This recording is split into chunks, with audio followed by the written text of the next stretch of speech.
সুপ্রিয় শিক্ষার্থীবৃন্দ, কাটুলি city corporation বালিকা উচ্চ বিদ্যালয় কলেজের অনলাইন ক্লাসে তোমাদেরকে স্বাগতম। তোমরা নিশ্চয়ই সবাই অনেক ভালো আছো। আজকে আমার ক্লাসটা নবম দশম শ্রেণীর জীববিজ্ঞানের নবম অধ্যায় নিয়ে দৃঢ়তা প্রদান ও চলন।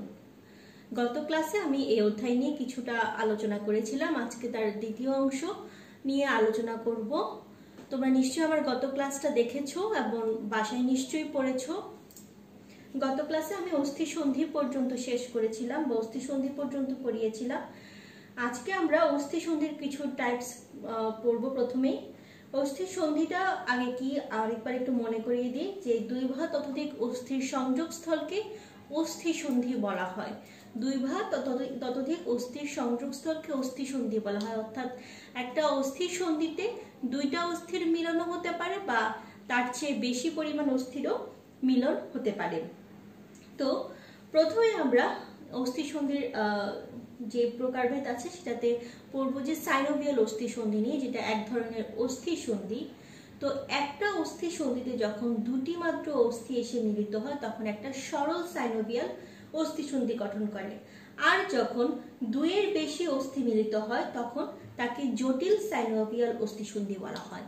এখানে যে সাইনোভিয়াল অস্থি সন্ধির ফিগারটা রয়েছে তোমাদের বইতে যেটা দেওয়া আছে, এটা একটা সরল সাইনোভিয়াল অস্থি সন্ধি। কারণ কি? কারণ এইটা একটা অস্থি, এইটা একটা অস্থি, মানে দুইটা অস্থির একটা অস্থি সন্ধিতে এইটা একটা অস্থি, এটা আরেকটা অস্থি, এটা হচ্ছে অস্থি সন্ধি। অর্থাৎ একটা অস্থি সন্ধিতে দুটি মাত্র অস্থির মিলন ঘটেছে, এই জন্য এটা একটা সরল সাইনোভিয়াল অস্থি সন্ধি। তো সাইনোভিয়াল অস্থি সন্ধিতে কি কি থাকবে তো চলো আমরা একটু দেখি। যেহেতু অস্থি রয়েছে তাই অস্থির প্রান্তভাগে থাকবে তরুণাস্থি। দেখো এইটা একটা অস্থি, এর প্রান্তভাগে যে অংশটা রয়েছে সেটা হচ্ছে তরুণাস্থি, আর এইটা আরেকটা অস্থি। দেখো এইটার প্রান্তভাগে যে অংশটা রয়েছে সেটা এক ধরনের তরুণাস্থি। তাহলে অস্থির প্রান্তভাগে থাকবে তরুণাস্থি, যেটা আমরা গত ক্লাসও তোমাদেরকে বলেছিলাম। আর এই যে মেমব্রেনটা দেখতেছো, এটা হচ্ছে সাইনোভিয়াল মেমব্রেন বা বাংলায় বলা হবে সাইনোভিয়াল ঝিল্লি। এই গহ্বর, সাইনোভিয়াল মেমব্রেনের ভিতরে এক ধরনের গহ্বর থাকে। এই গহ্বরটাকে বলা হয় সাইনোভিয়াল গহ্বর, যার মধ্যে তোমার সাইনোভিয়াল রস থাকবে। আবার একটু খেয়াল করো যে অস্থির প্রান্তভাগে রয়েছে তরুণাস্থি। এই যে মেমব্রেনটা দেখছো এটা হচ্ছে সাইনোভিয়াল মেমব্রেন বা সাইনোভিয়াল ঝিল্লি, যেটা একটা গহ্বরের মতন হয় এবং যার ভিতরে সাইনোভিয়াল রস বা সাইনোভিয়াল ফ্লুইড থাকে। ঠিক আছে, এর মাঝখানে থাকবে সাইনোভিয়াল ফ্লুইড। আর এই দুইটা অস্থিকে তোমার দৃঢ়ভাবে আটকে রাখে লিগামেন্ট। দেখো যেটা অনেকটা মানে এই সাইনোভিয়াল অস্থি সন্ধিকে একটা ক্যাপসুলের আকৃতি দিচ্ছে। এই যে পুরো অস্থির বাহিরের যে পার্টটা দেখতেছো ক্যাপসুলের মতন একটা আকৃতি দিচ্ছে, যেটা এই দুটো অস্থিকে তোমার দৃঢ়ভাবে বা শক্তভাবে আটকে রাখছে, তার নাম হচ্ছে লিগামেন্ট। খেয়াল করো যে এই পার্টটা হচ্ছে লিগামেন্ট, যেটা একটা ক্যাপসুলের আকৃতি দিচ্ছে এই দুটো অস্থি সন্ধিকে। এবং অস্থিকে এই দুটো অস্থিকে বা অস্থি সন্ধিকে তোমার দৃঢ়ভাবে আটকে রাখছে এই লিগামেন্টটা। তাহলে সাইনোভিয়াল অস্থি সন্ধিতে কি কি থাকে নিশ্চয়ই তোমরা সেটা বুঝতে পারছো।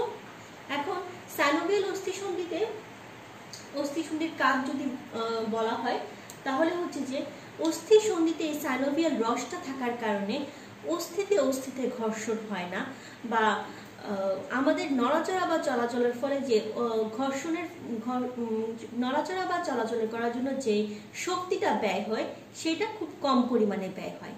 আবারও বলছি, এই অস্থি সন্ধিতে তোমার সাইনোভিয়াল মেমব্রেন বা সাইনোভিয়াল রসটা থাকার কারণে অস্থিতে ঘর্ষণ হয় না এবং অস্থি সন্ধি নড়াচড়া করতে আমাদের কম শক্তির ব্যয় হয় এবং অস্থির যে ক্ষয়টা আছে সেটাও কিন্তু হ্রাস পায়। অস্থির যে ক্ষয়টা আছে সেটাও কিন্তু হ্রাস পায় শুধুমাত্র এই সাইনোভিয়াল রসটা থাকার কারণে। তোমরা অবশ্যই এই ফিগারটা খুবই ইম্পর্টেন্ট, ভালো করে পড়বা। কোথায় কোন জিনিসটা অবস্থান করছে সেটা একটু খেয়াল করবা। তোমার এবং সাইনোভিয়াল অস্থিসন্ধিতে কি কি থাকে এবং এর কাজটা কি সেটাও একটু পড়বা। বিশেষ করে এই ফিগারটা তোমরা একটু জোর দিয়ে ভালো করে বারবার খাতায় প্র্যাকটিস করবা। কি কি থাকে একটু আগে মাথায় নিয়ে নেবা যে একটা দুইটা অস্থি থাকবে, অস্থির প্রান্তভাগে থাকবে একটা তরুণাস্থি, এই দুইটা অস্থির প্রান্তভাগে থাকবে তরুণাস্থি, অর্থাৎ এই অস্থির প্রান্তভাগেও তরুণাস্থি থাকবে, আবার এই অস্থির প্রান্তভাগেও তরুণাস্থি থাকবে। একটা সাইনোভিয়াল মেমব্রেন থাকবে, যে মেমব্রেনের ভিতর একটা গহ্বরের মতন হবে এবং যেখানে থাকবে সাইনোভিয়াল রস, আর এই পুরো অস্থিসন্ধি বা এই দুইটা অস্থিকে শক্তভাবে আটকে রাখবে লিগামেন্ট। ঠিক আছে, ওকে। আমরা এখন আরো কয়েক ধরনের অস্থি সম্পর্কে জানবো, সেটা হচ্ছে যে নিশ্চল অস্থিসন্ধি, ঈষৎ সচল অস্থিসন্ধি এবং পূর্ণ সচল অস্থিসন্ধি। নিশ্চল অস্থিসন্ধি বা ফিক্সড জয়েন্ট হচ্ছে যে অস্থিসন্ধিগুলো একদম অনড়, একেবারেই নাড়াচাড়া করা যায় না, সেইগুলোকে বলা হয় নিশ্চল অস্থিসন্ধি। আমাদের মাথার যে করটিকা রয়েছে এটা এক ধরনের নিশ্চল অস্থিসন্ধি। আমাদের কপালের যে অস্থিসন্ধিটা রয়েছে এটাকে আমরা আমাদের হাতের মতন নাড়াচাড়া করতে পারি না, এটাও এক ধরনের নিশ্চল অস্থিসন্ধি। অর্থাৎ নিশ্চল অস্থিসন্ধির উদাহরণ হচ্ছে যে মাথার যে করটিকা রয়েছে সেটা হচ্ছে যে এক ধরনের নিশ্চল অস্থিসন্ধি। এরপরে আমরা পড়বো ঈষৎ সচল অস্থিসন্ধি, যেটা হচ্ছে যে সামান্য পরিমাণে নাড়াচাড়া করতে পারে। ঈষৎ মানে হচ্ছে সামান্য, সচল মানে হচ্ছে যেটা মুভমেন্ট করতে পারে, অর্থাৎ সামান্য পরিমাণ নাড়াচাড়া করতে পারে যে সকল অস্থিসন্ধি সেগুলোকে ঈষৎ সচল অস্থিসন্ধি বলা হয়। ঈষৎ সচল অস্থিসন্ধি থাকার কারণে আমরা দেহকে আংশিকভাবে সামনে, পেছনে এবং পাশে কিন্তু বাঁকাতে পারি। তাহলে আমাদের মেরুদণ্ডের যে অস্থিসন্ধিটা রয়েছে সেটা হচ্ছে ঈষৎ সচল অস্থিসন্ধি। এরপরে আমরা জানবো পূর্ণ সচল অস্থিসন্ধি সম্পর্কে বা freely movable joint. Freely movable joint হচ্ছে যে তোমরা নাম শুনে বুঝতে পারতেছো যে এই ধরনের অস্থিসন্ধিগুলো সহজেই নড়াচড়া করতে পারে। যেমন আমরা আমাদের হাতটাকে তোমার সামনে নিতে পারি, বাঁকাতে পারি, পেছনে নিতে পারি, পাশে নিতে পারি। তো এই আমাদের হাতে যে অস্থিসন্ধিটা থাকে সেটা মূলত পূর্ণ সচল অস্থিসন্ধি। আরেকটা জিনিস মনে রাখবা, সাইনোভিয়াল অস্থিসন্ধি, একমাত্র সাইনোভিয়াল অস্থিসন্ধি তোমার পূর্ণ সচল অস্থিসন্ধি। তো এই পূর্ণ সচল অস্থিসন্ধি আবার দু ধরনের হয় এদের আকৃতির কারণে। একটা হচ্ছে যে বল ও কঠোর সন্ধি, আর একটা হচ্ছে যে কবজা সন্ধি। বল ও কঠোর সন্ধিটার নামটা হয়েছে মূলত এদের আকৃতির কারণে, যে এই অস্থিসন্ধিতে একটা অস্থিতে থাকবে বলের মতন বা মাথার মতন গোল একটা অংশ থাকবে, আর আরেকটা অস্থিসন্ধি থাকবে তোমার কোটরের মতন। এই যে উপরের যে অস্থিটা রয়েছে সেটা হচ্ছে কোটর আকৃতির, আর নিচের যে অস্থিটা রয়েছে এটা হচ্ছে বল আকৃতির। এদের মাঝখানে যে অস্থিসন্ধিটা হচ্ছে একে বলা হয় বল ও কোটর সন্ধি।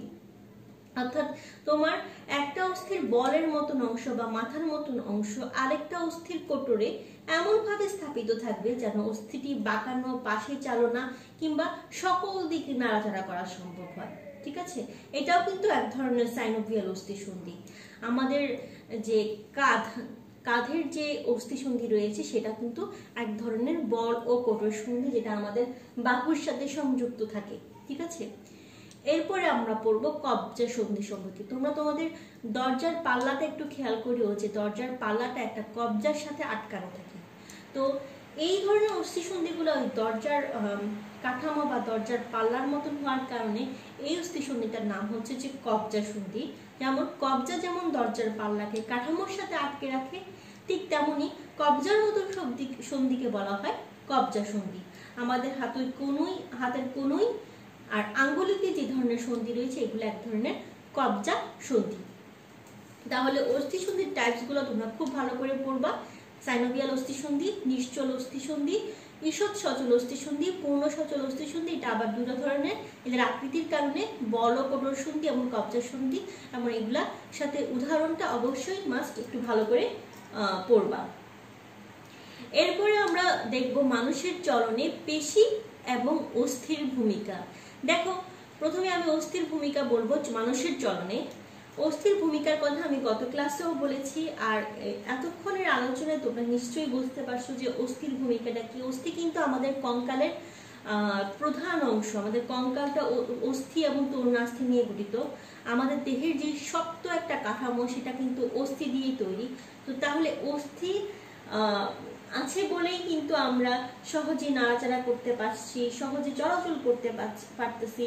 তারপরে আমাদের দেহের যে একটা স্থিতিশীল আকৃতি রয়েছে সেটাও কিন্তু অস্থির কারণে রয়েছে।